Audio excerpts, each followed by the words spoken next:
Bismillahirrahmanirrahim. Assalamu ala Rasulillah wa ala alihi wa ashabihi wa man tabi'ah.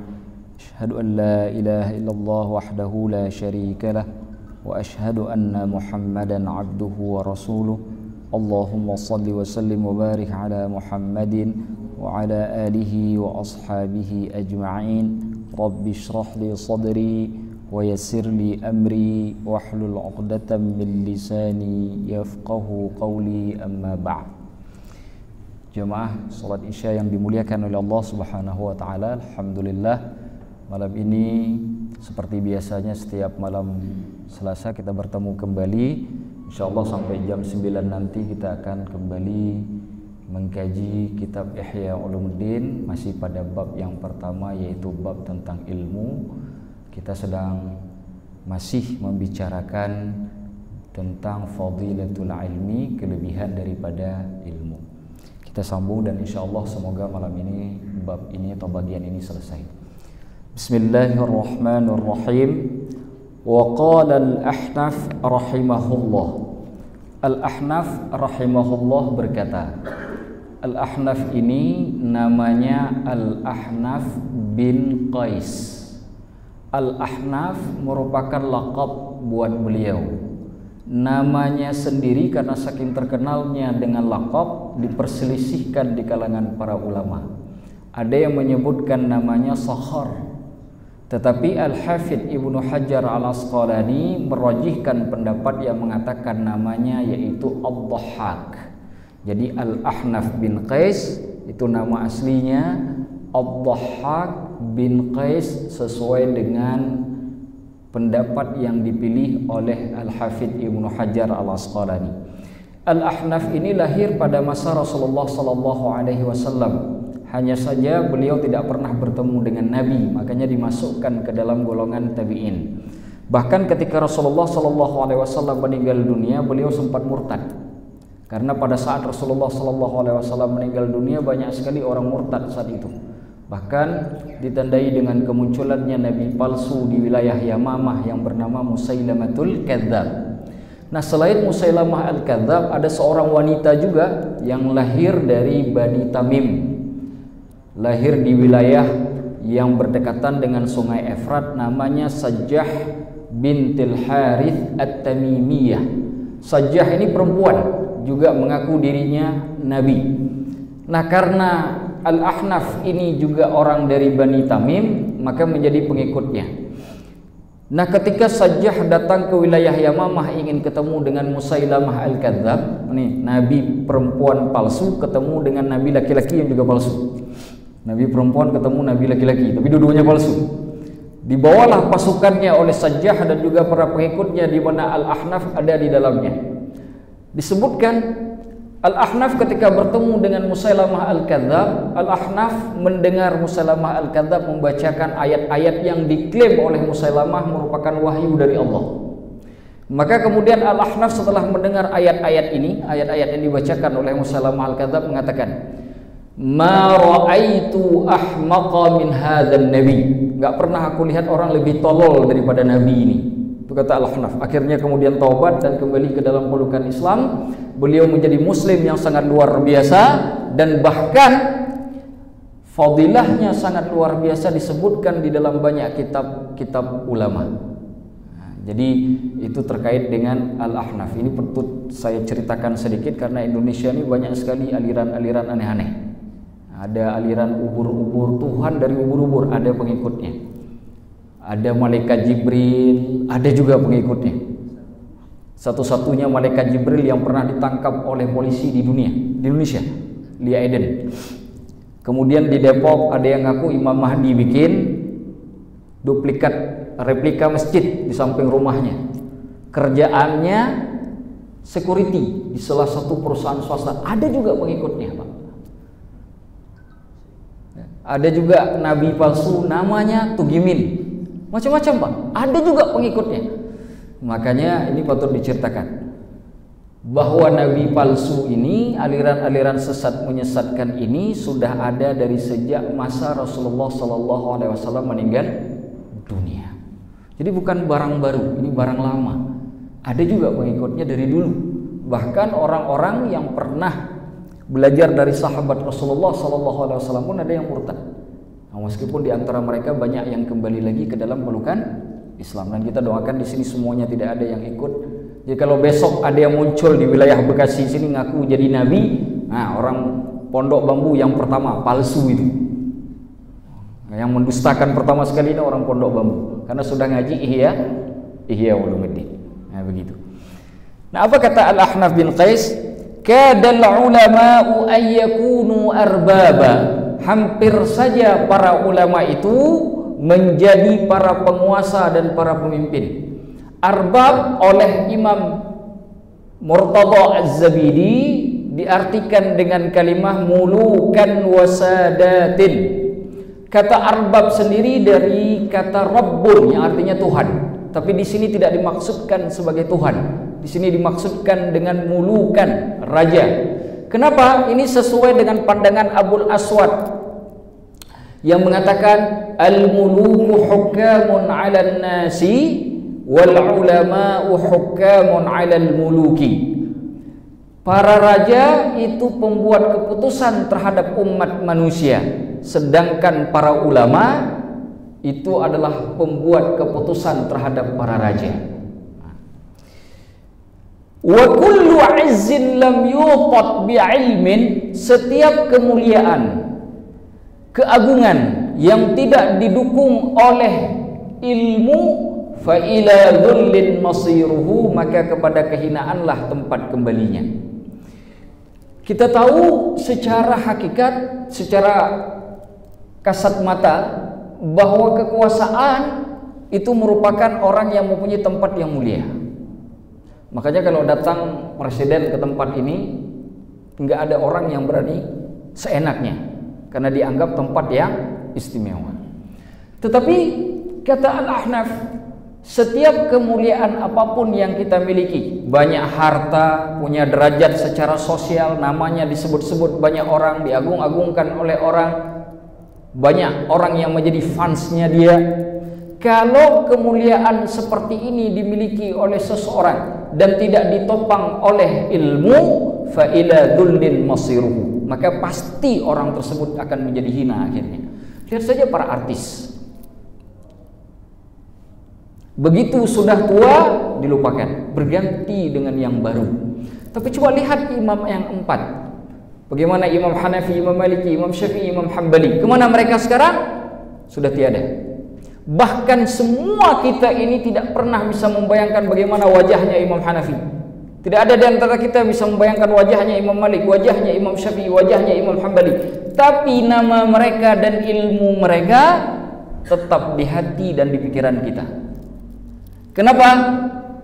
Karena mereka punya kemuliaan ditopang oleh ilmu. Maka orang yang punya kemuliaan yang tidak ditopang oleh ilmu, ketika hasanya berakhir, maka berakhirlah ketenarannya. Persis seperti fashion, Pak. Dulu pakai celana bawahnya gede, jangankan kaki kucing masuk, Pak. Celana gede. Lalu berganti dengan celana nyempit, kaki aja susah, Pak, masuk. Fashion. Tapi begitu berganti model ya berhabis. Fashion itu ya selesai, ganti dengan mode yang lain lagi. Dulu rambut cukur samping, tiba-tiba tinggal yang di tengah aja satu. Mode, Pak. Mode ya berganti. Mode yang pertama hilang, berganti dengan mode yang baru. Tapi kalau ditopang oleh keilmuan, maka tak akan pernah binasa, tak akan pernah hilang. Meskipun orangnya telah tiada. Inilah hakikat kemuliaan. Wa qala Salim bin Abil Ja'ad, berkata Salim bin Abil Ja'ad. Salim bin Abil Ja'ad ini merupakan ulama dari kalangan tabi'in. Ada yang menyatakan beliau meninggal pada tahun 100 Hijriah.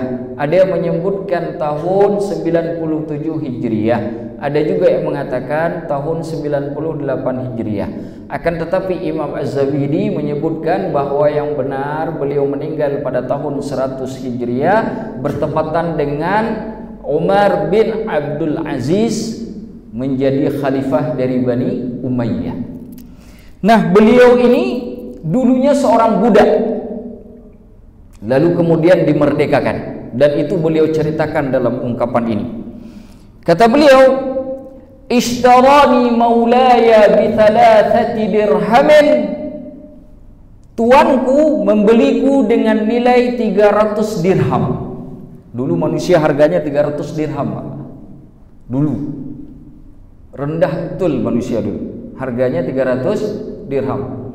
Makanya kemudian kenapa Rasulullah menggalakkan untuk memerdekakan budak. Alhamdulillah, hampir tidak ditemukan lagi di dunia ini adanya perbudakan. Meskipun saya pernah mendengar di Afrika masih ada beberapa tempat yang masih ada perbudakan, tapi sangat sedikit. Tapi jika saya ditanya di mana, saya juga tidak bisa menunjukkan karena saya mendengarkan dari orang Afrika juga. Apakah hari ini masih ada? Wallahu a'lamu bishawab. Saya tidak tahu. Dan ini berkah Islam. Karena di Islam perbudakan sudah banyak terhapus, justru yang non-muslim yang melakukan perbudakan. Orang Afrika dibawa ke Eropa, dibawa ke Amerika, dipakai kontainer, dijadikan budak. Makanya kalau kita lihat hari ini kenapa di Amerika Latin banyak orang kulit hitam. Pemain bola yang dari Brazil segala macam banyak dari kulit hitam. Itu orang Afrika aslinya. Dulu di kontainer, Pak, sebagai budak. Islam sudah selesai, mereka masih. Nah, itu kehebatan kita. Jadi kalau ada yang mengatakan bahwa Islam melanggar hak asasi manusia, duluan kita yang memuliakan manusia daripada orang yang menyebutkan tentang hak asasi manusia. Kita lebih duluan orang Islam. Siapa yang menyangka bahwa Bilal bin Rabah berkulit hitam di tengah orang-orang Arab, bukan orang Arab berkulit hitam pula, ternyata dimuliakan oleh Nabi, bahkan jadi salah seorang yang sangat dekat dengan Nabi karena menjadi muadzinnya Nabi SAW. Siapa yang menyangka? Makanya Bilal ketika Rasulullah telah tiada, beliau keluar dari kota Madinah pergi ke negeri Syam, beliau tak sanggup menginjakkan kaki ke kota Madinah. Kenapa? Karena Bilal yang hina ini Nabi yang mengangkatnya. Maka ketika Nabi sudah tiada, tak sanggup kakinya menginjakkan lagi tanah di kota Madinah. Karena ada rasa kerinduan kepada Nabi yang luar biasa. Itu Bilal. Maka ketika suatu waktu ketika masa Umar bin Khattab, Bilal bin Rabah kembali ke kota Madinah, diminta oleh para sahabat Rasulullah untuk mengumandangkan azan. Bilal tidak mau. Bahkan dalam riwayat dikatakan akhirnya yang meminta Bilal bin Rabah adalah cucu Nabi SAW, yaitu Sayyidina Al-Hasan wal Husain.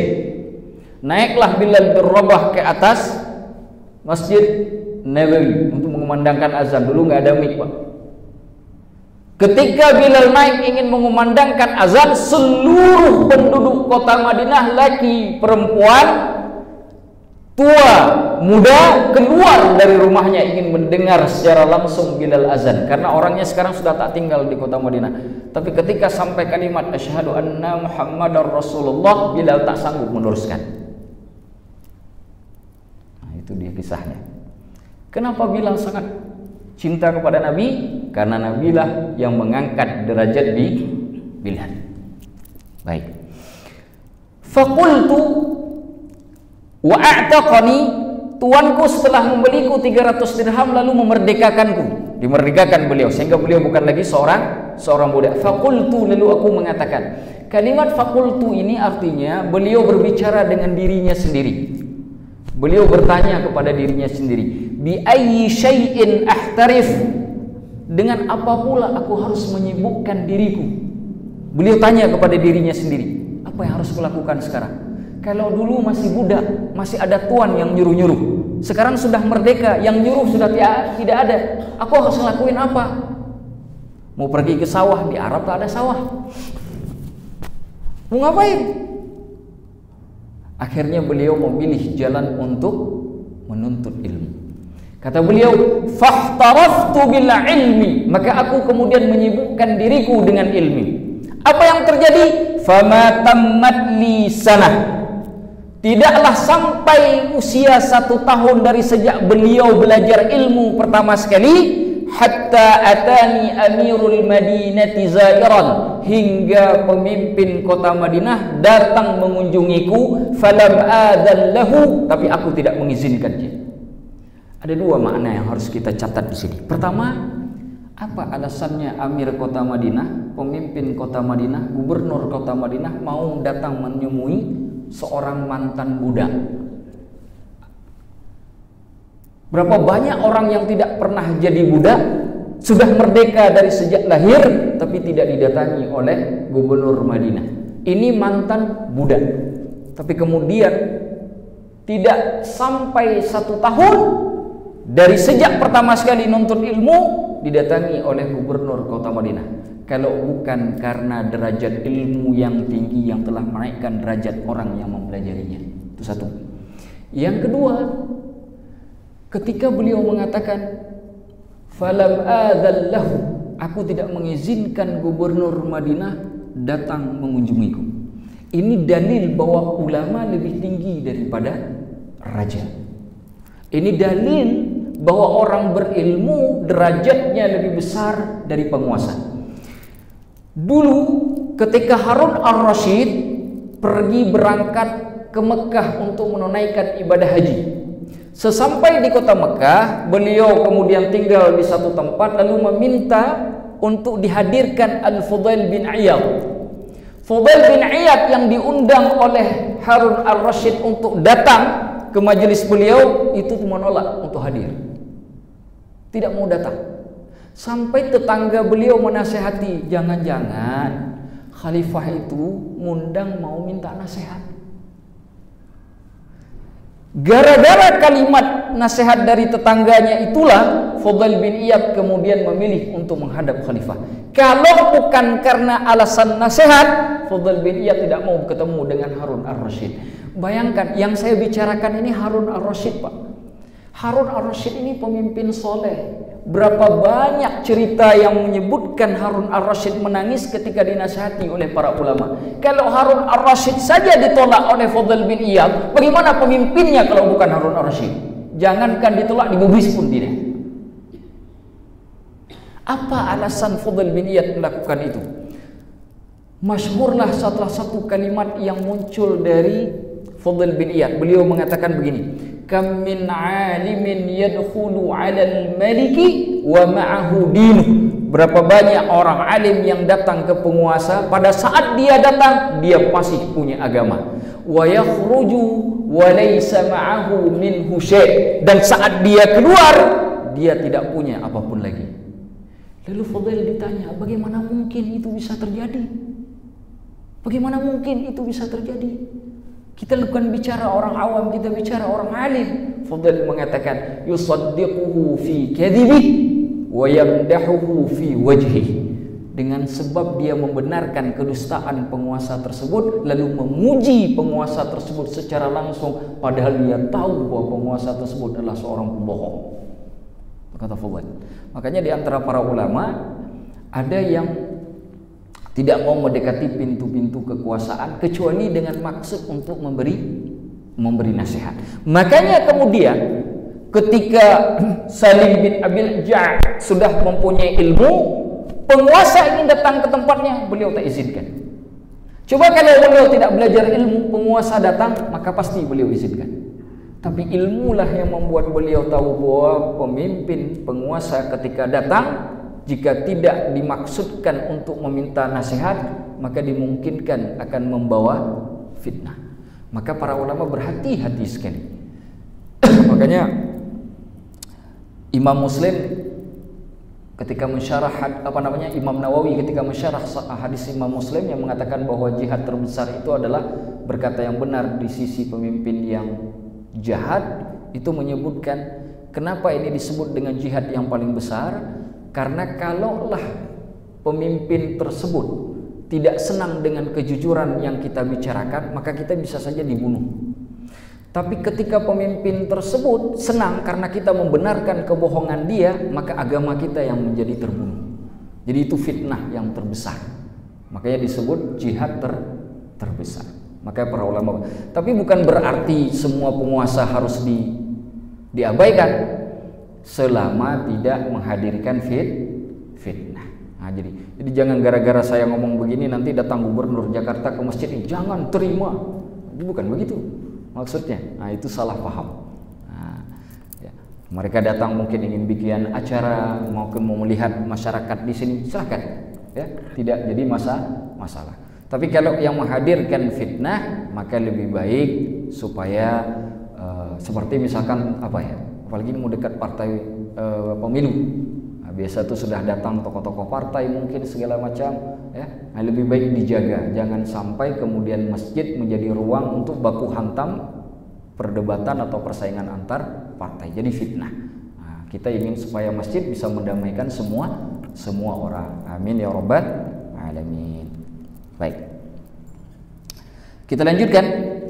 Wa qala Az-Zubair bin Abi Bakr, berkata Az-Zubair bin Abi Bakar. Az-Zubair ini kunyahnya Abu Abdillah.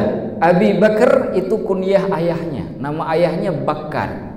Az-Zubair bin Abi Bakar asalnya Az-Zubair bin Bakkar. Beliau ulama yang lahir pada abad kedua Hijriah, tepatnya 175 Hijriah, meninggal tahun 256 Masehi pada abad ketiga Hijriah. Kata beliau, kataba ilayya abi bil Iraq. Ayahku ketika di Irak itu menulis surat kepadaku. Halaika bil ilm, hai anakku, hendaklah engkau mencari ilmu. Fa innaka in iftaqarta kana laka malan. Kalau engkau dalam kondisi fakir, ilmu bisa membuat engkau mendapatkan harta. Wa in istaghnaita kana laka jamalan. Kalau engkau dalam kondisi yang sudah cukup kaya, maka ilmu akan jadi perhiasan. Jadi ilmu dalam kondisi apapun itu bermanfaat. Orang yang tak punya uang, ilmu bisa menghadirkan harta. Orang yang sudah punya harta, ilmu menghadirkan keindahan. Maka ilmu, kalimat ini menjelaskan bahwa ilmu berada di tingkat apapun, dimanapun, sampai kapanpun akan selalu terlihat bagus. Dulu kita kalau dengar Kiai Haji Zainuddin MZ sering mengatakan apa? Dengan ilmu hidup menjadi mudah. Betul ya? Dengan seni hidup menjadi indah. Dengan ilmu hidup menjadi mudah. Karena memang ilmu itu memudahkan. Coba bayangkan Bapak-bapak. Dulu orang naik haji itu 6 bulan Pak, sampai orang kampung sudah lupa masih hidup atau enggak itu. Enggak balik-balik, 6 bulan baru sampai lagi ke kampung halaman. Kenapa? Karena dulu naik perahu, naik kapal itu enggak ada mesinnya. Jadi kapalnya itu ngikutin arah angin. Bayangkan perginya ke Mekah, anginnya ke India Pak. Lebih lama lagi nyampainya. Makanya lama dulu orang pulang Pak. Sekarang pergi haji 8 jam, 9 jam udah nyampe kota Jeddah. Bolak-balik 1 hari 1 malam hari ini ke Tanah Suci. 1 hari 1 malam naik pesawat ke sini ke Jeddah, bisa balik lagi ke sini.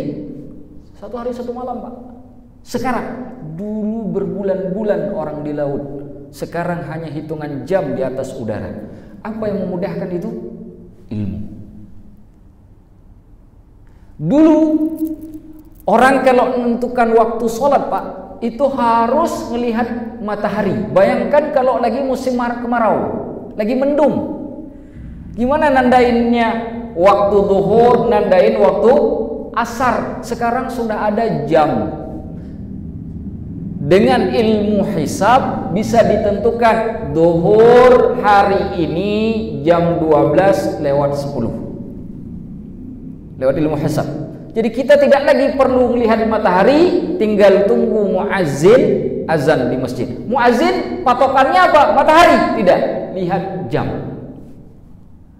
Begitu bunyi teng teng teng, Allahu Akbar, Allahu Akbar.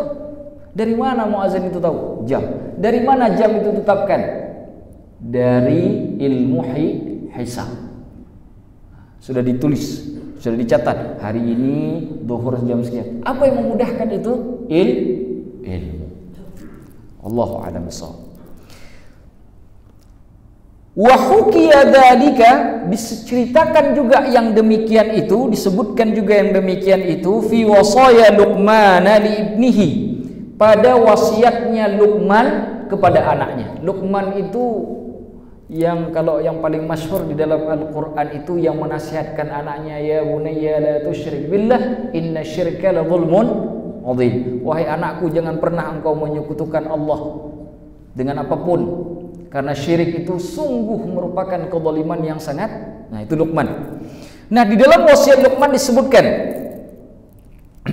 ya bunayya, wahai anakku, jalisil ulama, duduklah engkau bersama dengan para ulama, wazahimhum bi rukbataik, maka berdesak-desaklah engkau dengan mereka dengan menggunakan kedua lututmu.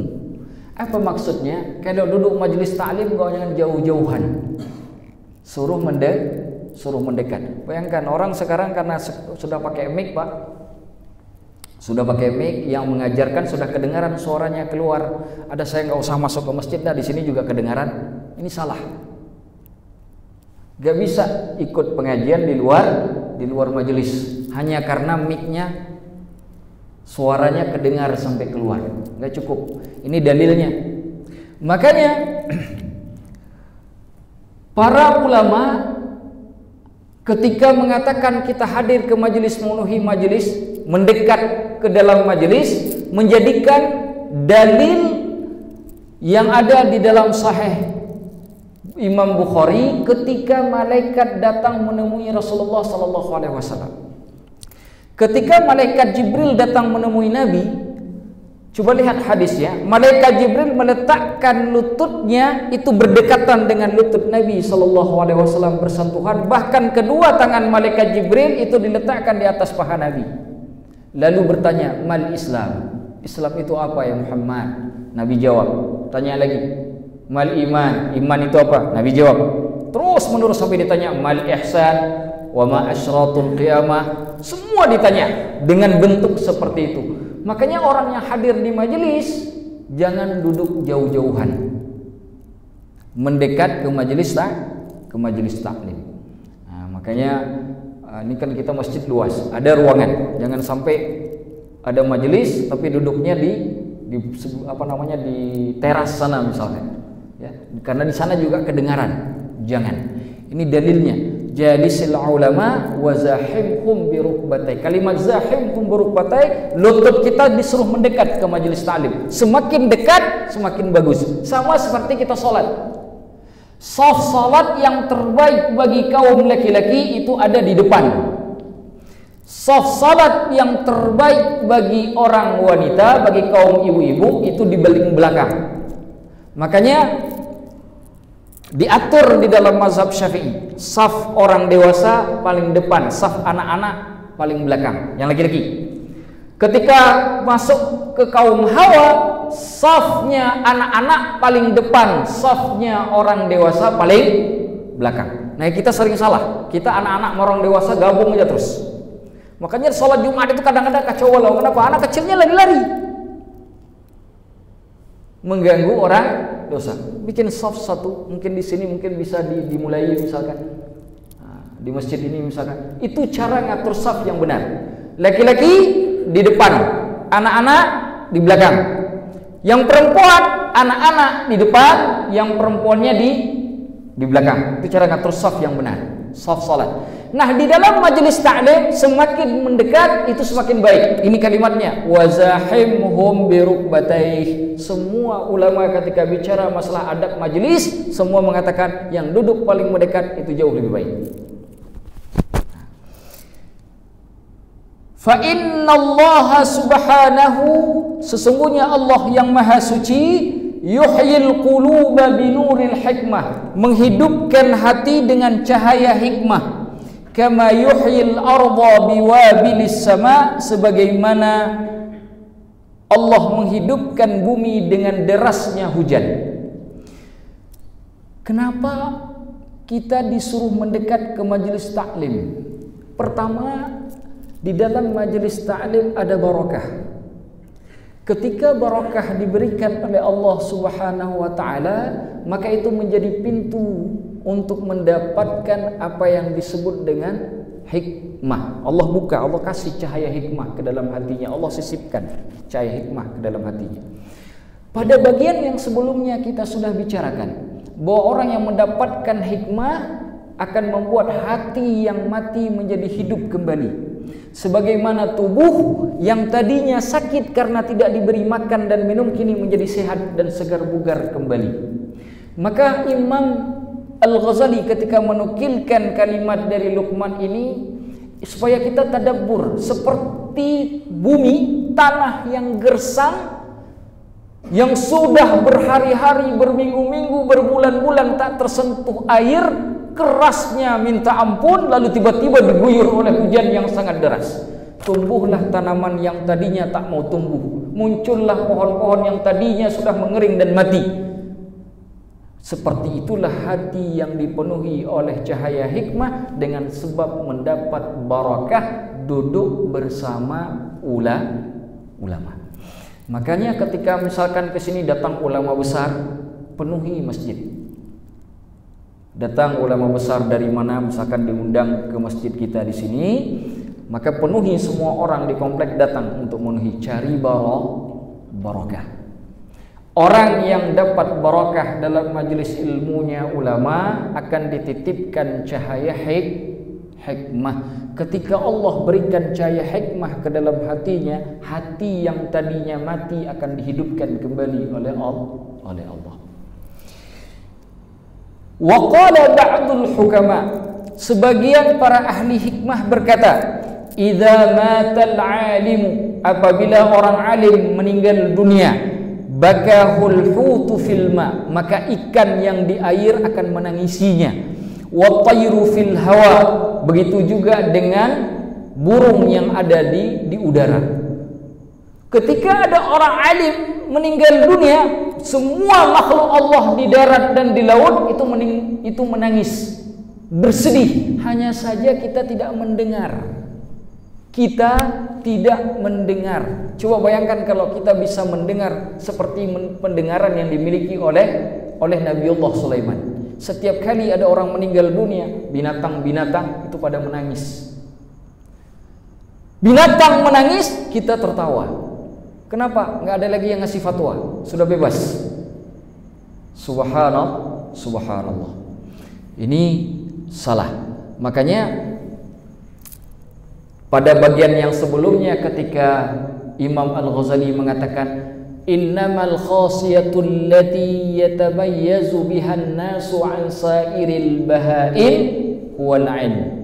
Kekhususan yang membedakan kita dengan seluruh makhluk hidup, dengan binatang, dengan hewan, itu adalah ilmu. Jadi orang yang benci ilmu, orang yang tidak peduli dengan ilmu, maka sudah mengikrarkan dirinya sama dengan binatang. Itu maksud. Karena itulah yang membedakan kita dengan binatang. Bagaimana mungkin perbedaan itu kemudian kita tidak cintai? Bagaimana perbedaan itu kemudian tidak kita senangi? Itulah yang membedakan kita dengan hewan. Ilmu. Itu kata Imam Al-Ghazali. Wa yufqadu wajhuhu wa la yunsa dzikruhu. Wajahnya bisa saja hilang, tapi penyebutannya tak akan pernah sirna. Coba lihat berapa setiap tahun ulama pergi satu persatu pergi, Pak. Tetapi wajahnya menghilang dari pandangan kita. Kita tak lagi bisa ketemu. Tapi sebutannya, namanya selalu harum dalam ingatan. Imam Al-Ghazali itu ulama abad ke-5 Hijriah. Sudah lebih dari 1000 tahun kitabnya masih dipelajari sampai hari ini. Saya tanya, ada nggak artis yang sudah 1000 tahun masih diingat?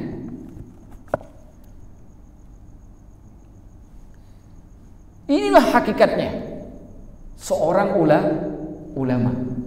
Bukan hanya ditangisi oleh makhluk Allah di darat dan di laut, tapi wajahnya tak lagi diingat, tapi nama dan peninggalannya akan selalu dikenang, akan selalu diwariskan. Makanya dalam Islam ada yang namanya sanad ilmu, Pak.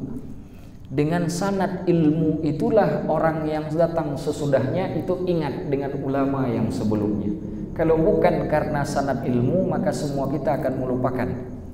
Gak ada lagi Imam Syafi'i, gak ada lagi Imam Nawawi, gak ada lagi Imam Ar-Rafi'i, gak ada lagi Imam An-Nabhani, gak ada lagi Imam As-Subki, gak ada lagi imam-imam yang lainnya. Kenapa? Karena tak punya sanad.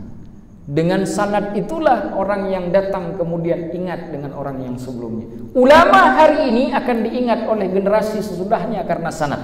Sebagaimana ulama dulu kita ingat hari ini karena sanad. Wajahnya boleh kita lupakan, tapi ilmunya tak pernah kita tinggalkan.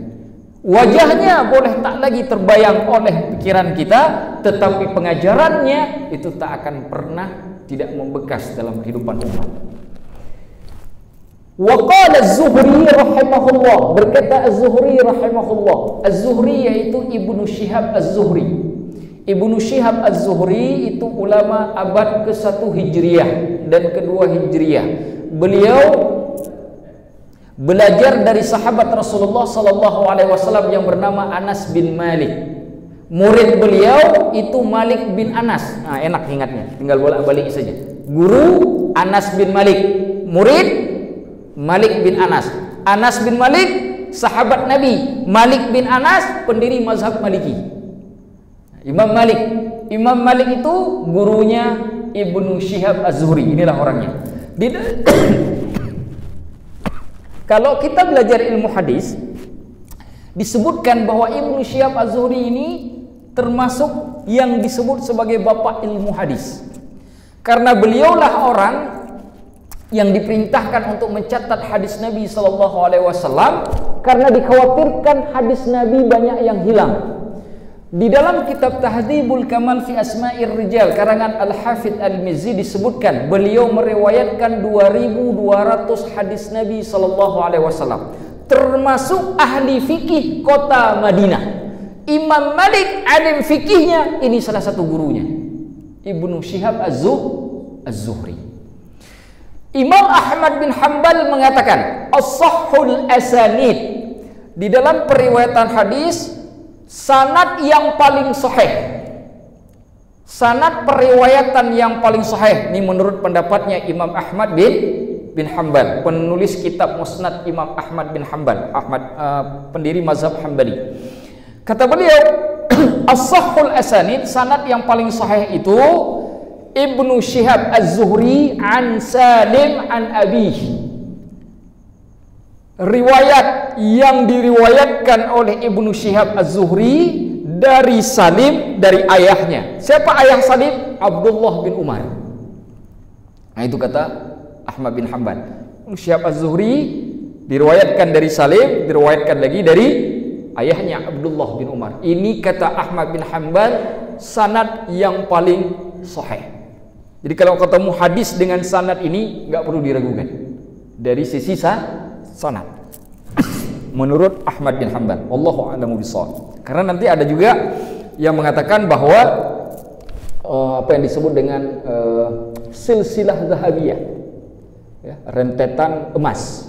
Karena ada rentetan emas dari perawi itu, yaitu dari Malik, kemudian kalau saya nggak salah dari Nafi', kemudian juga dari Ibnu Umar, tapi bukan lewat Salim, lewat Nafi'. Nafi' itu pernah jadi budaknya Abdullah bin Umar. Wallahu a'lamu bishawab.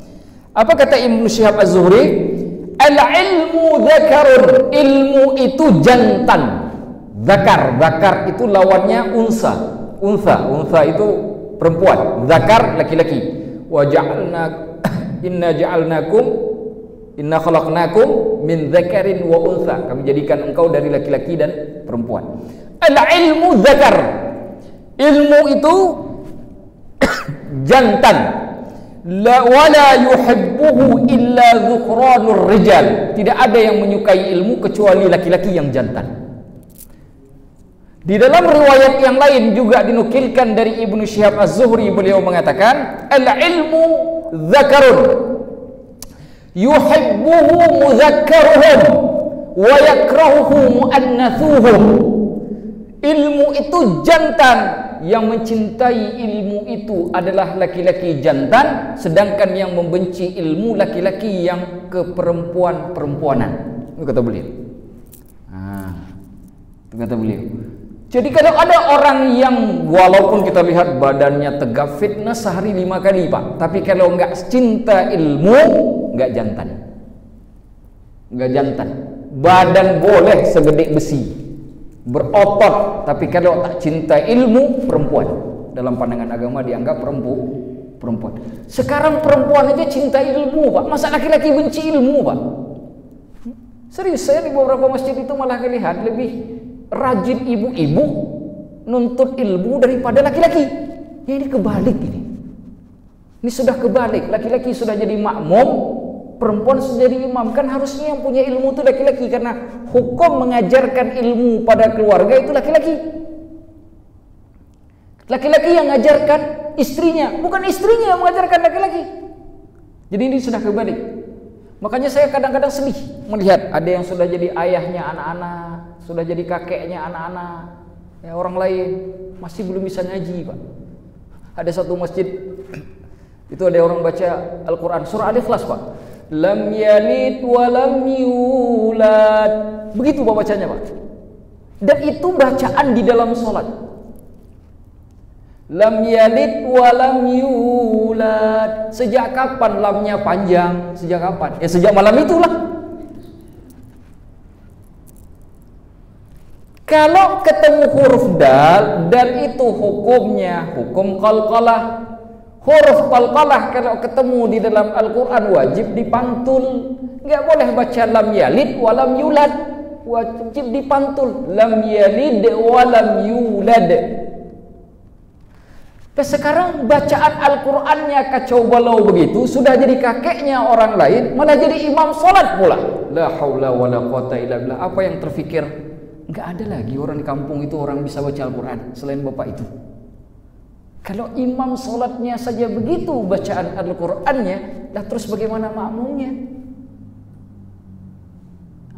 Alhamdulillah di sini imamnya bagus. Imam sholatnya mantap. Apalagi di sini juga ada tahsin Al-Quran. Kalau yang belum bisa baca Al-Quran, tahsin Al-Quran. Benerin baca Al-Quran, benerin panjang pendeknya. Jangan baca Al-Quran Alhamdulillahi Rabbil Alamin. Pak, di atas Arab itu ada tasydid. Setiap ketemu dengan tasydid ditahan sebentar, jangan langsung dibaca. Jangan Rabil, tapi Rabbil, ditahan. Alhamdulillahi Rabbil, ditahan Rabb. Jangan langsung, jangan dibawa lari. Kalau dibawa lari, tasydidnya hilang.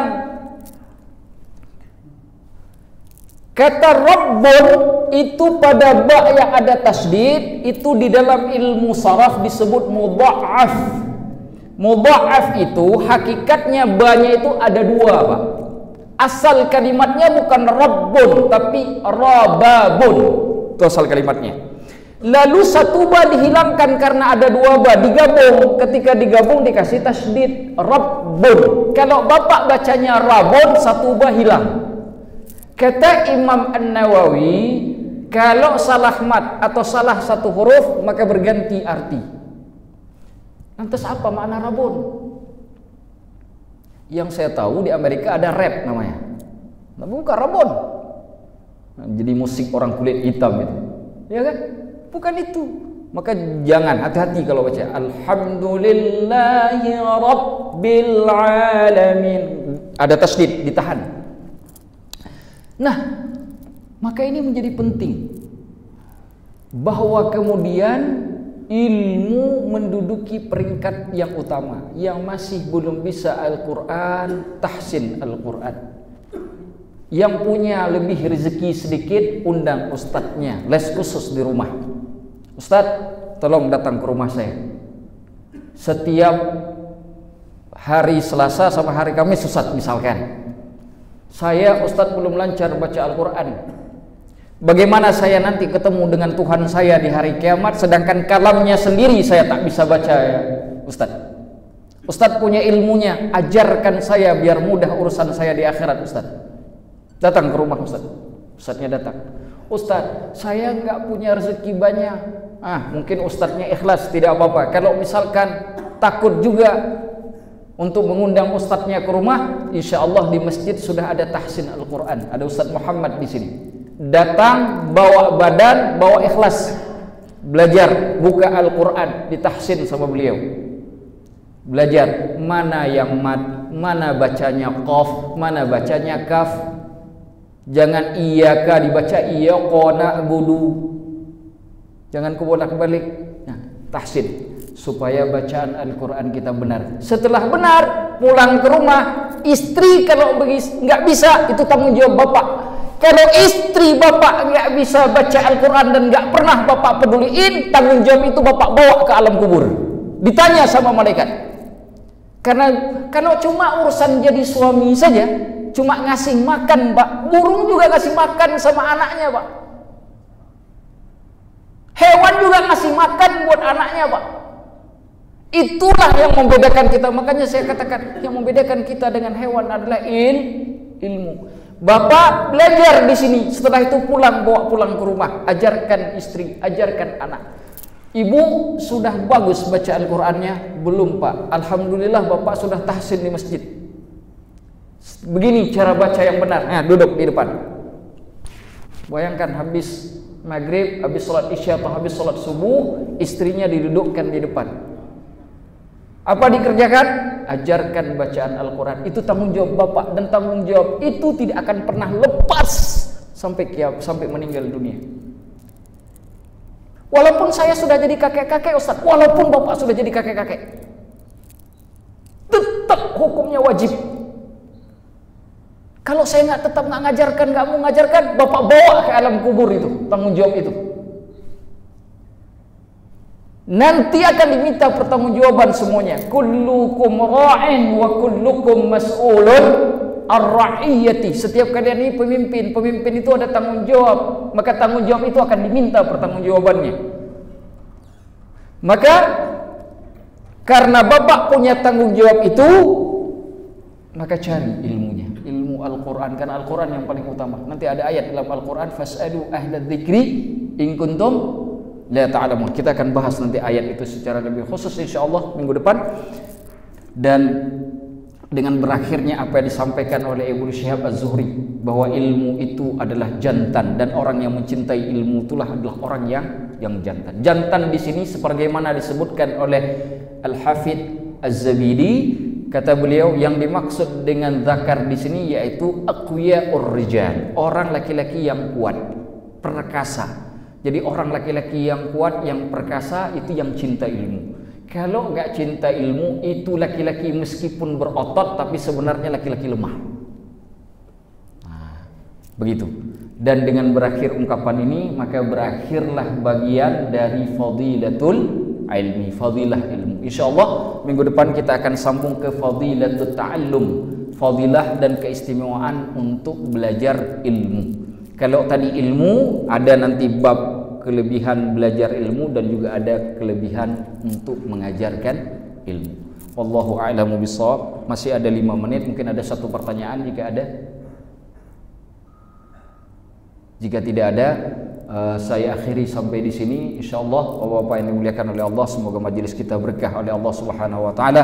Semua hajat kita disampaikan oleh Allah Subhanahu wa taala. Semua kita kemudian dimudahkan jalannya oleh Allah. Bagi yang belum bisa baca Al-Qur'an menjadi bisa baca Al-Qur'an, yang tidak mengerti hadis Nabi jadi mengerti hadis Nabi, yang tidak mengerti fikih hukum segala sesuatu kemudian dimudahkan oleh Allah untuk mengerti hukum, terutama hukum pada amal sehari-hari yang wajib seperti salat. Semuanya kita doakan, kita niatkan dalam hati, ya Allah kabulkan niatku tersebut. Ala hadhihi niyah wa kulli niyatin salihah. Al-Fatihah.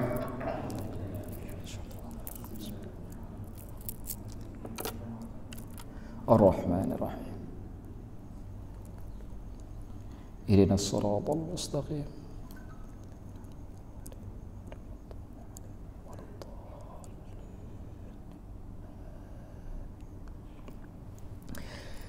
أعوذ بالله من الشيطان الرجيم. بسم الله الرحمن الرحيم. الحمد لله رب العالمين حمدا يوافي نعمه ويكافئ مزيده. يا ربنا لك الحمد كما ينبغي لجلال وجهك الكريم وعظيم سلطانك. اللهم صل وسلم وبارك على محمد وعلى آله وأصحابه أجمعين. رب اغفر لنا ذنوبنا وكفر عنا سيئاتنا وتوفنا مع الأبرار ربنا اغفر لنا ذنوبنا ولأمهاتنا ولآبائنا ولمشايخنا ولأساتذنا ولجميع المسلمين والمسلمات والمؤمنين والمؤمنات الأحياء منهم والأموات إنك سميع قريب مجيب الدعوات يا قاضي الحاجات ويا كاشف الكربات ويا غافر الزلات اللهم هون علينا في سكرات الموت والنجاة من النار والعفو عند الحساب اللهم أعنا على ذكرك وشكرك وحسن عبادتك اللهم إنا نسألك رضاك والجنة ونعوذ بك من سخطك والنار اللهم لا تدع ذنبا إلا غفرته ولا مريضا إلا شفيته ولا دينا إلا قضيته ولا ميتا إلا رحمته ولا حاجة من حوائج الدنيا والآخرة إلا يسرتها يا رب العالمين ربنا ظلمنا أنفسنا وإن لم تغفر لنا وترحمنا لنكونن من الخاسرين ربنا آتنا في الدنيا حسنة وفي الآخرة حسنة وقنا عذاب النار وصلى الله على محمد وعلى آله وأصحابه وبارك وسلم وسلام على المرسلين والحمد لله رب العالمين. Bapak yang dimuliakan oleh Allah Subhanahu wa taala, sampai sekian saja malam ini. Hadanallahu wa iyyakum ajma'in. Aqulu qawli hadza wa astaghfirullahal azim. Wassalamualaikum warahmatullahi wabarakatuh. فبأي آلاء ربكما تكذبان